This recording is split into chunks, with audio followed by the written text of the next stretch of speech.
ప్రియమైన వాళ్ళారా, ప్రభువైన యేసుక్రీస్తు నామములో ఈ ఉదయకాల సమయాన మీ అందరికీ నా హృదయపూర్వక వందనాలు తెలుపుకుంటున్నాను. ఈరోజంతా కూడా మీరు చేయబోయే అన్ని విషయాల్లో దేవుని హస్తము మీకు తోడై ఉండి మీకు జయాన్ని కలుగుజేయునుగాక. ప్రియులారా, నిర్గమకాండము 33వ అధ్యాయము 11వ వచనంలో ఒక మాటను మనం చదువుతున్నాము. యెహోషువ అనే యవనస్తుడు గుడారములో నుండి వెలుపలకు రాలేదు అనేటువంటి మాటను మనం చూస్తున్నామండి. గుడారముల నుండి యెహోషువ అనే యవనస్తుడు వెలుపలకు రాలేదు అనేటువంటి మాటను మనం చూస్తున్నాం. ప్రియులారా, ఈరోజు దేవునితో ఐక్యత గలవారికి దేవుడు చేసేటువంటి ఒక మహత్వమైనటువంటి క్రియను మనం చూడబోతున్నాం. ప్రియులారా, ఈ యొక్క యెహోషువ ఎవరంటే మోషే యొక్క పరిచారకుడు, అంటే మోషే యొక్క దాసుడిగా ఆయన ఉన్నాడండి. ప్రియులారా, ఈ యొక్క యెహోషువ ఏం చేస్తున్నాడు? మోషే దేవునితో ముఖాముఖిగా మాట్లాడుతున్నాడు. తర్వాత ఆయన పాలెంలోనికి వెళ్ళిపోతున్నాడు. కానీ యెహోషువ ఆ దేవుని యొక్క ప్రత్యక్ష గుడారంలో నుంచి ఆయన వెలుపలకు రాలేదు అనేటువంటి మాటను మనం చదువుతున్నాం. యెహోషువ అనేటువంటి యవనస్తుడు తన యవన ప్రాయంలో సమయాన్ని ఎక్కడ గడుపుతున్నాడండి? ఎవరితో గడుపుతున్నాడంటే దేవునితో గడుపుతున్నాడు, దేవుని యొక్క సన్నిధిలో గడుపుతున్నాడు. ప్రియులారా, ఈ రోజుల్లో చాలామంది యవన బిడ్డలు తనకు సమయాన్ని ఫోన్లో గడుపుతుంటారు, మనుషులతో గడుపుతుంటారు, లోక సంబంధమైనటువంటి కార్యాలలో గడుపుతుంటారండి. ఈరోజు క్రైస్తవులైనటువంటి మనం కూడా వ్యర్థంగా మన సమయాన్ని వ్యర్థమైన వాటితో మనం గడుపుతుంటాము. కానీ ఈ యొక్క యెహోషువ తన యొక్క సమయాన్ని ఎక్కడ గడిపాడంటే ప్రార్థనలో, దేవుని యొక్క సన్నిధిలో ఆయన గడిపాడండి.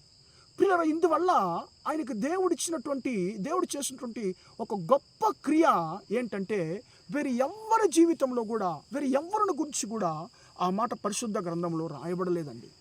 ఆ యెహోషువ గ్రంథము 10వ అధ్యాయం 14వ వచనం మనం చూసినప్పుడు సర్వశక్తిమంతుడైనటువంటి దేవుడు యెహోషువ మాటకు లోబడ్డాడటండి. యెహోషువ మాటకు లోబడ్డాడంట.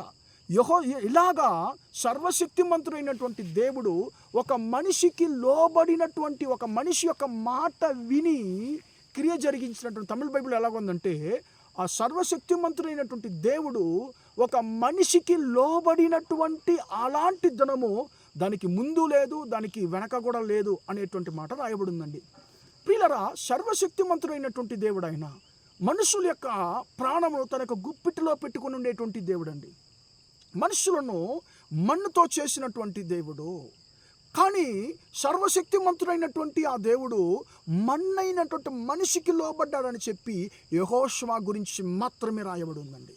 ప్రార్థనలు విన్నాడు అని మనం చదువుతున్నామండి. కానీ ఇక్కడ మాత్రము దేవుడు మనిషికి లోబడ్డాడు అనేటువంటి మాటను మనం చదువుతున్నాం. ప్రియులారా, చూడండి, తన యొక్క యవ్వన కాలాన్ని దేవుని సన్నిధిలో గడిపినటువంటి యవనస్తుడికి, ఒక వ్యక్తికి దేవుడు ఇచ్చినటువంటి గొప్ప బహుమానం ఏంటంటే వేరే ఎవ్వరికి ఇవ్వనటువంటి ఒక గొప్ప పేరును దేవుడు యెహోషువకి ఇచ్చాడు. యెహోషువ, నువ్వు నా సన్నిధిని ఎక్కువగా ప్రేమించావు కాబట్టి నేను నీకు లోబడతానని చెప్పన్నాను. ఏం జరిగింది ప్రియులారా?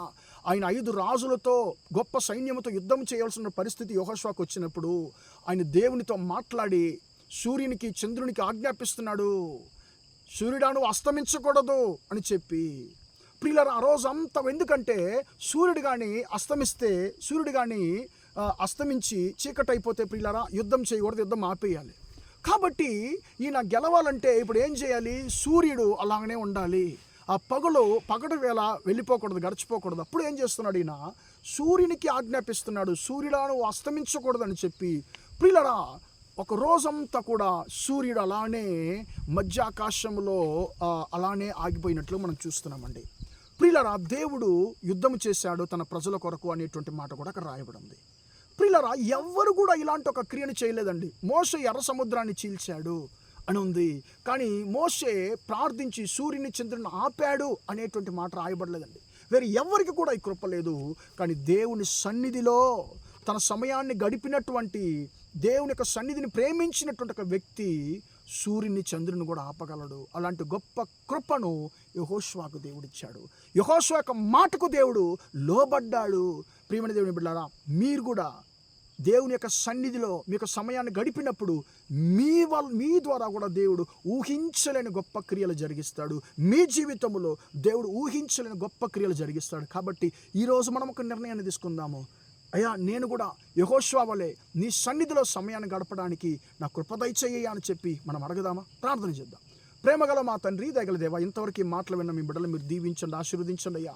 యెహోషువ అనేటువంటి యవనస్తుడు గుడారం నుండి వెలుపలకు రాలేదని మాట తండ్రి మేము చదువుతున్నామయ్యా. తనకు యవ్వన ప్రాయాన్ని తండ్రి ఎక్కువగా తన ప్రార్థనలో గడిపినటువంటి ఆ యొక్క తండ్రి యెహోషువ అనేటువంటి ఒక వ్యక్తి సూర్యుని చంద్రుని నీ నామం ద్వారా ఆపగలిగాడు. తండ్రి నువ్వు ఆ యొక్క వ్యక్తికి లోబడ్డావంటి అని తండ్రి మేము చదువుతున్నాం. ఎక్కువగా తండ్రి నీ యొక్క సన్నిధిలో మేము సమయాన్ని గడిపినప్పుడు, మీ సన్నిధిని ప్రేమించినప్పుడు తండ్రి మా జీవితంలో కూడా తండ్రి గొప్ప క్రియలు జరిగించగలవని తండ్రి యేసయ్యా యెహోషువ ద్వారా తను మాతో మాటలను కృపను బట్టి స్తోత్రము. యెహోషువలో మేము కూడా ఎక్కువగా మీ సన్నిధిలో తండ్రి సమయాన్ని గడపడం కృప దయచేయండి. ఈ కృపను ఈ యొక్క మాటలు వింటున్న మా సహోదర సహోదరులందరికీ ఇవ్వమని యేసు నామమున ప్రార్థించి అడిగి వేడుకొంటున్నాను తండ్రి. ఆమేన్, ఆమేన్. ప్రియలారా, దేవుడు మిమ్మల్ని దీవించి ఆశీర్వదించును గాక. Praise the lord.